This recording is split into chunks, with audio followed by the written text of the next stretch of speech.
Break के बाद एक बार फिर सबका स्वागत है। आप देख रहे हैं टैक्स गुरु और आपके सवालों का जवाब देने के लिए हमारे साथ हैं गौरी चड्ढा। गौरी, लोगों के सवाल हैं, लेकिन इससे पहले एक मुद्दा जो आप चर्चा भी कर रहे थे कुछ देर पहले कि बहुत सारे लोग बाहर से इंडिया आए हैं, अलग अलग वजहों से आए हैं, खासतौर से जेनजी वहाँ से आए हैं यहाँ पे, तो उनके कुछ ना कुछ एसेट वहाँ पर हैं तो रेजिडेंट इंडियन, लेकिन एसेट कुछ ना कुछ वहाँ पे बैंक अकाउंट उसमें पैसा पड़ा हुआ है, चाहे कुछ थोड़ी संपत्ति खरीदी होगी, कहीं वहाँ के शेयर होंगे, तो अब रिटर्न यहाँ फाइल करें तो उनको क्या करना है?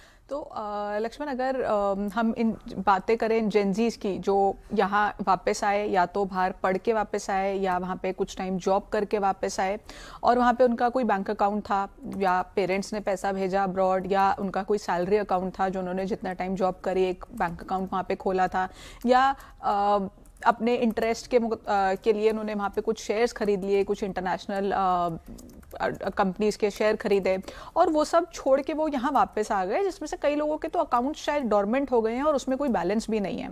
वो लोग ये नहीं जानते हैं कि उनको यहाँ पे ये सारी चीज़ें डिक्लेयर करनी है। अगर आप इंडिया में रेजिडेंट हैं तो आपको किसी भी कंट्री में आपका कोई भी एसेट है या किसी भी कंट्री से आपकी कोई भी इनकम आ रही है या आपकी कोई साइनिंग अथॉरिटी है किसी कंट्री में या कहीं बेनिफिशियल इंटरेस्ट है आपका, वो सब आपको इस इंडिया में इस साल रिटर्न में दिखाना बहुत ज़रूरी है। इनफैक्ट ये कई सालों से दिखाना बहुत ज़रूरी है और गवर्नमेंट इस पे बहुत ज़्यादा नज़र रखे हुए है। जहाँ पे भी आपने अपना फॉरेन एसेट या फॉरेन इनकम नहीं दिखाई, आपको नोटिस आ सकता है। पिछले 1-2 साल से नज कैंपेन चल रही है जिसमें सरकार बार बार आपको कह रही है कि आप इसको केयरफुली दिखाइए, कहीं भी कुछ इवेजन है डिक्लेयर करिए वॉलंटरी बेसिस पे। इस साल बजट में एक एमनेस्टी स्कीम लाई गई, मेरे ख्याल से ये आखिरी मौका दिया गया है आपको कि आप अपनी कोई भी आपसे अगर एसेट या इनकम रिपोर्टिंग मिस हुई है आप उसको दिखाएं। तो ये दिखाना बहुत ज़रूरी है और ये जो फॉर्म है ना लक्ष्मण, ये बहुत टफ फॉर्म है। तो अगर आप सोच रहे हैं कि आपकी फॉरेन इनकम है या फॉरेन एसेट है और आप जुलाई के एंड में रिटर्न भरेंगे, आप नहीं भर पाएंगे। यहाँ पे बहुत सारी डिटेल्स आपको देनी होती है। सपोज करिए आपका बैंक अकाउंट है, उस बैंक में आपका एवरेज बैलेंस कितना था, आपका हाईएस्ट बैलेंस कितना था, क्लोजिंग बैलेंस कितना है, शेयर्स हैं, शेयर्स का पूरे साल में हाईएस्ट क्या पॉइंट रहा, वो शेयर की वैल्यू क्या रही, कितना अभी है, क्या एवरेज है, ऐसी इतनी सारी कैलकुलेशंस और डिटेल्स आपसे पूछी जाएंगी कि आप आखिरी मिनट पे ये नहीं भर पाएंगे। तो टाइमली अपनी रिटर्न को प्रिपेयर करना शुरू करिए अगर आपका कोई भी फॉरेन एसेट या इनकम है।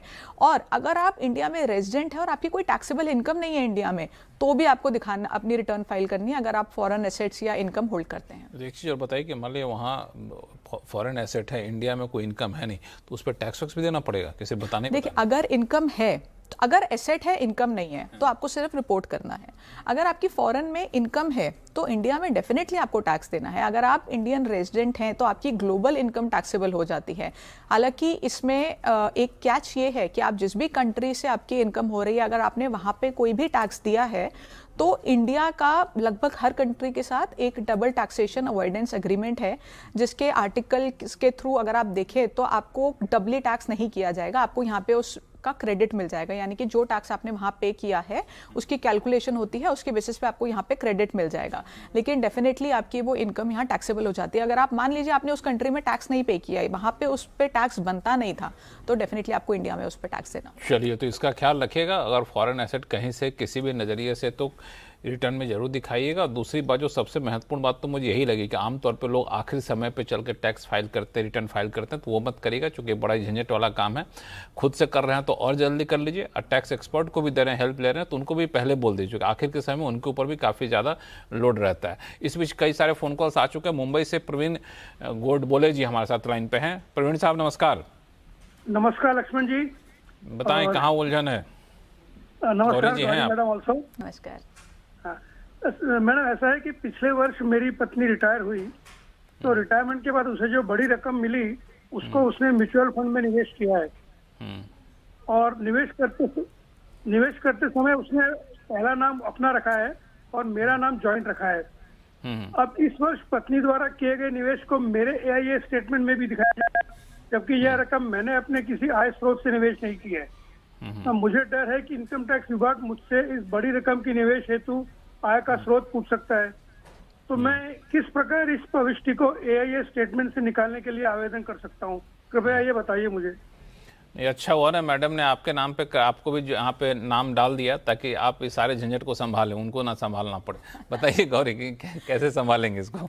तो देखिए, इसमें आप दो चीज़ें कर सकते हैं। सबसे पहले तो आप ये चेक करिए कि आपने जिनके थ्रू इन्वेस्टमेंट की है या आपने किसी ऐप से इन्वेस्टमेंट की है तो वहाँ पे पैन नंबर किसका दिया गया है। अगर आपने सिर्फ वाइफ का पैन दिया है तो आपके AIS में ये आना ही नहीं चाहिए।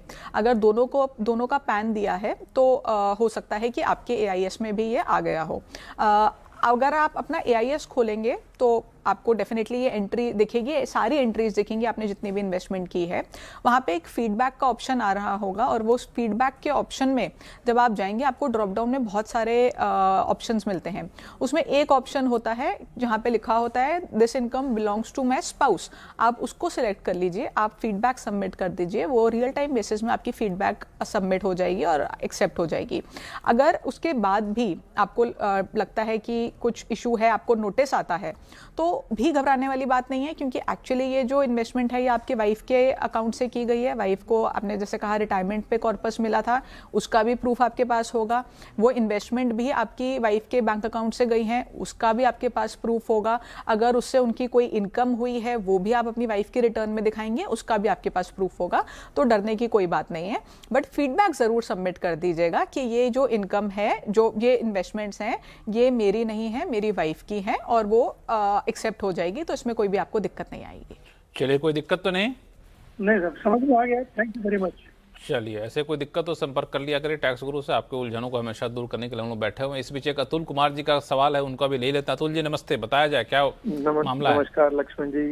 नमस्ते। नमस्कार मैडम।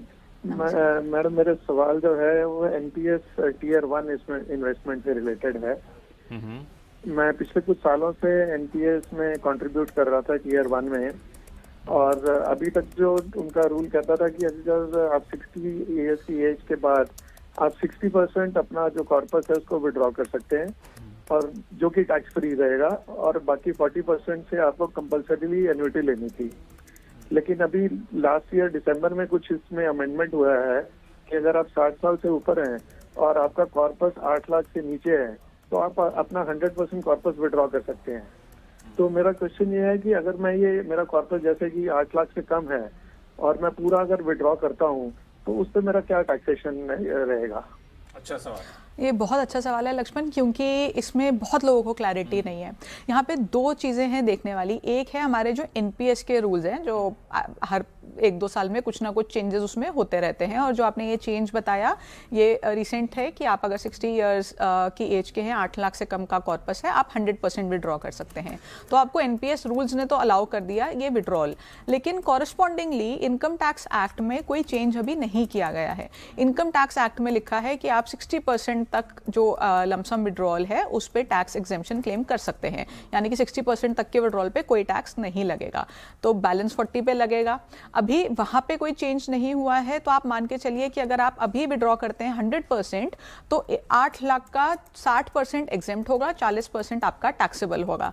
हालांकि मुझे ऐसा लगता है कि इस साल जब बजट आएगा उसमें ये अमेंडमेंट ज़रूर की जाएगी, क्योंकि अगर NPS रूल्स में अलाउ किया है 100% विड्रॉल, हो सकता है इनकम टैक्स एक्ट भी उसको छूट पूरी दे दे, लेकिन अभी की डेट में ऐसा कोई भी छूट नहीं है। तो आप ये मान के चलिए कि ये टैक्स लगेगा। तो अगर आप थोड़ा वेट भी करना चाहते हैं और कर सकते हैं तो कर लीजिए। मेरी उम्मीद है कि इस साल इसमें कोई चेंज आ जाएगा। चलिए, इनको उम्मीद है कि इस साल कोई चेंज आ जाएगा, लेकिन अभी जो कानून है वो आपको इन्होंने बता दिया, उसके हिसाब से आप आगे बढ़ सकते हैं। शो का समय यहीं पर खत्म हो रहा है, इसलिए बाकी सवाल ले नहीं पाऊंगा। गौरी, बहुत बहुत धन्यवाद सभी सवालों का जवाब देने के लिए। आपके पास कोई भी सवाल हो तो आप हमें लिख भेजिए tax@moneycontrol.com पे, और सवाल के साथ अपना नाम और मोबाइल नंबर लिखना ना भूलें। देखते रहिए सिंह सेवाज। नमस्कार।